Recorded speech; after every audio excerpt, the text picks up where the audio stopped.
All right, this Africa Day, we're exploring business opportunities taken or lost on our own continent. For years, there has been a push for more African countries to trade with each other and uplift entrepreneurs across this continent. The African Continental Free Trade Area, that is a strategic framework to head towards tariff-free trade, of course, is part of that dream.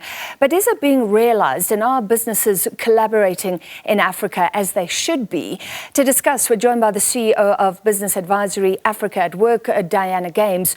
She's also head of the South Africa-Nigeria Business Chamber. Dianna, thank you for being with us, as always. Let's start with logistics and infrastructure. It used to be said that it's easier to take goods from Joburg to London than up into Africa. Is that still the case? And how are the logistical challenges being dealt with? Are things getting better or worse? Well, I think that absolutely that's still the case. It's very expensive to move goods around the continent, and part of the reason for that is everything or most stuff is going by road. So that's not really cost efficient. And, the building of infrastructure is taking place. Definitely, there's a real push by organizations such as the African Development Bank, which is helping to fund or co-fund big projects in Africa, regional and national. And so we're starting to see things happening, but it is still a long way to go. And you've also got things like delays at border posts, and most trucks, of course, trucks are traveling by road. So the road borders are still a problem. I don't know if any of your viewers have done that lately. I'm not seeing great improvements in that area. So, and that costs money. Delays at border posts do cost money, although there is new infrastructure coming in, and hopefully that will help to solve the problem. But, it's the connecting infrastructure that's still a problem, roads connecting to border posts, connecting to bridges and so on. So hopefully with the African Free Trade Area that you just mentioned, that will give greater impetus to the need for joining the dots, really. I mean, joining the infrastructure that exists to each other, to the other bits of it. And then we'll see things starting to happen. But that ability to move around, and not just of goods, ability of people to move around, is getting easier also, but also we're not there yet. Yeah. I guess, if you have a road or some sort of thoroughfare across a border, you need both sides, you need both countries to collaborate. So is that the issue, the collaboration? I think there is a bit of that.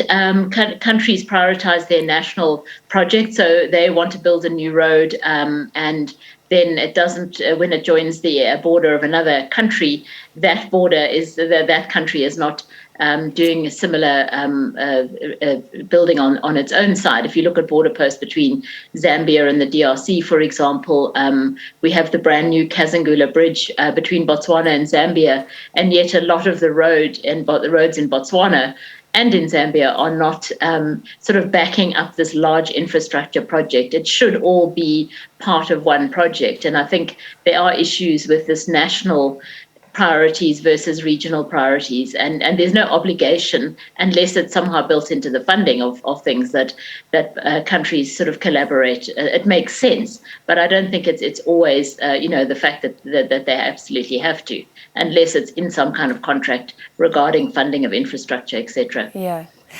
Dianna, what are you seeing? And this is a huge question for a continent of more than 1 billion people, but are pan-African businesses rising? Are Africans doing more business together, or is there still, in your view, too much focus on doing business with the rest of the world? There's certainly a very strong pan-African sort of sentiment, and it has been there obviously for many years. You are seeing a lot more pan-African, or not necessarily pan-African, which suggests continent-wide, but you are seeing more African companies expanding across borders. In South Africa, that's been pretty much the norm since 1994. We've seen a lot of our big companies go into other African countries. It's been slower to happen in other regions, but very much so. You'll see a lot of, the Nigerian banks, for example, you'll find them all over West Africa and even down to Zambia and other parts of Africa, East Africa, etc.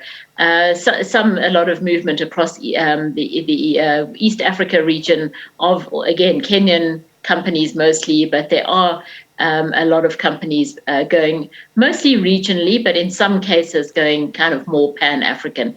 typically in sub-Saharan Africa. And a lot of those businesses are not going off the continent at this stage.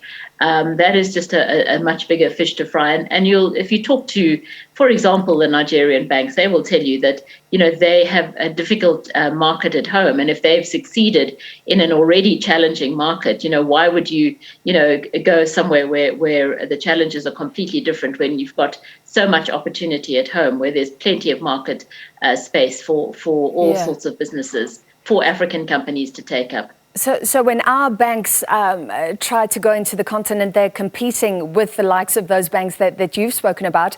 Some South African firms have done well, some have failed in Africa, but look at MTN, it's been incredible. Is there something to build on now, or is there a threat because of the way South Africa is seen, perceptions or concerns around xenophobia? The xenophobia thing has long tentacles, and I think it's often not appreciated sitting in South Africa, and we all understand some of the background to these stories and so on, but it's not always appreciated just the impact it has had on our relationships with other African countries, and the sense of people not being welcome in South Africa. So we're seeing very little business coming this way from other African countries. A lot of companies will come here maybe to raise money or to do deals, etc. But typically that is directed back towards where they are based. So yeah, I think the South African companies, I think there has been a retreat, there's no doubt about that, for all sorts of different reasons. You've seen Shoprite become a lot more risk averse. That might be a consequence of leadership as well as new risks brought up by COVID, for example.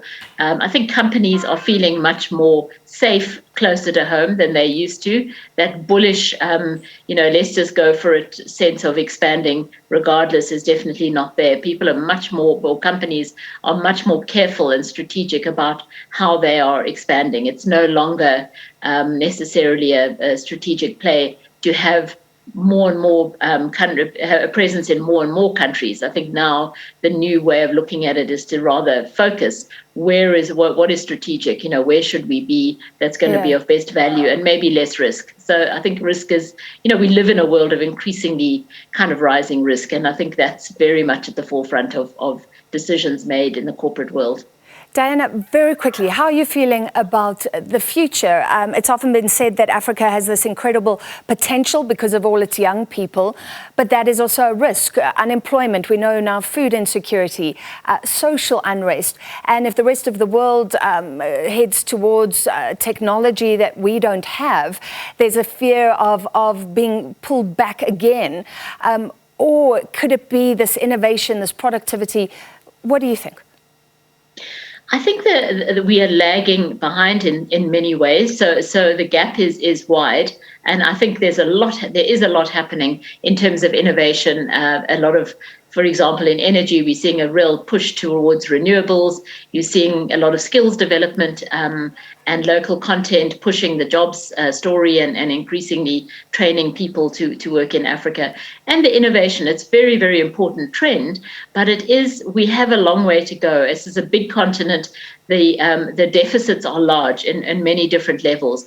We really, really need to push a lot faster and a lot harder to avoid getting left behind. A couple of pockets of excellence is not going to pull us out of this at this stage. But certainly I would say positive, and we are heading in the right direction. COVID has been a wake-up call, hopefully, for not just COVID, but the kind of risks that can present themselves quite suddenly like that, and the impact they can have on Africa. That should be at the forefront, actually, of the minds of policymakers. And rather than taking their time, there's a certain lack of urgency in terms of policy and governance in Africa generally. And I think that's, young people need to push the change. It is they're the ones inheriting the future. And let's see, I think we are starting to head that way. But as you say, it's a risk and a positive thing at the same time. All right, thank you for your time tonight. The CEO of Business Advisory Africa at Work, Dianna Games.